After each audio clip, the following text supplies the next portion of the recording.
Okay, the absurdity of Poland's political circus has reached new heights.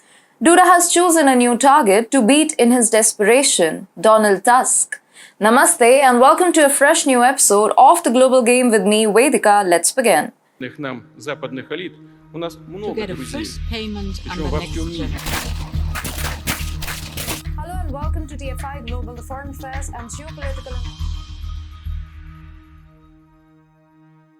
Whatever Poland does nowadays makes no sense, but yes, it leaves everyone scratching their heads. Some days it is a friend of Russia, the very next day it hates Russia. Some days it loves the EU, but the next day it despises it. It also wants to get into bed with Germany sometimes, then abhors Germany for its actions in the 1940s the next day. Poland in 2023 will have become the Turkey of Eastern Europe, constantly flocking from one stance to another. This confusion undoubtedly creates further confusion, and it appears that it has done just that. The public has started losing trust in the ruling Duda-Morawiecki duo. Poland's ruling Law and Justice Party is experiencing a decline in support, as opinion polls indicate. This is a clear sign that their recent proposals to increase social spending are failing to resonate with the public. Furthermore, it is an election year for Poland, where a new government must be elected. While the polls initially showed that the ruling party would win the parliamentary election expected in October, it seems they will fall well short of the majority needed to rule alone. Duda knows that he has caused enough diplomatic damage to make everyone his enemy. As a result, he has begun preparations to somehow clinch to power. The best way to achieve this is by creating so much confusion that people perceive him as the only viable option, and now they have found the perfect scapegoat, Donald Tusk. According to media reports, the Polish ruling party PiS is pushing for the creation of a commission to investigate Russian influence in Poland. Reportedly, this commission will serve as a means to expose any hidden agendas. However, critics view it as an attempt to create a powerful and unconstitutional tool that would enable the ruling party to maintain power even if they lose the upcoming elections this fall.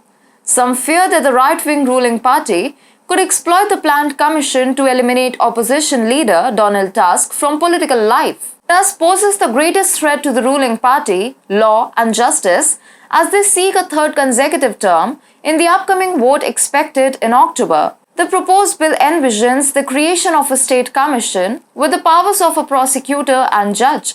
This commission would have the authority to impose punishments, including 10-year bans on officials in positions that control the spending of public funds. The backdrop of Russian aggression in Ukraine further complicates matters. The proposal to create the commission arrives amidst heightened tensions and the concerns about Russian influence. It is crucial to note that Donald Tusk is currently the second most favored politician for the Polish presidency. Tusk, the former president of the European Council, has faced accusations of having pro-Russia leanings. Tusk has defended his record on Russia, emphasizing that he has always been a strong advocate for European unity and has worked to build a constructive relationship with Russia. However, his critics argue that his actions have undermined NATO and the EU, giving Russia the green light to continue its aggression in Ukraine. Another instance where Tusk was labeled pro-Russia was his early support for the Nord Stream 2 pipeline, which he later retracted. Now Tusk finds himself in the crosshairs of Duda and Morawiecki, potentially facing a losing battle. As the potential saga in Poland reaches its climax, Duda and Morawiecki continues their desperate quest to regain favor with the disillusioned masses.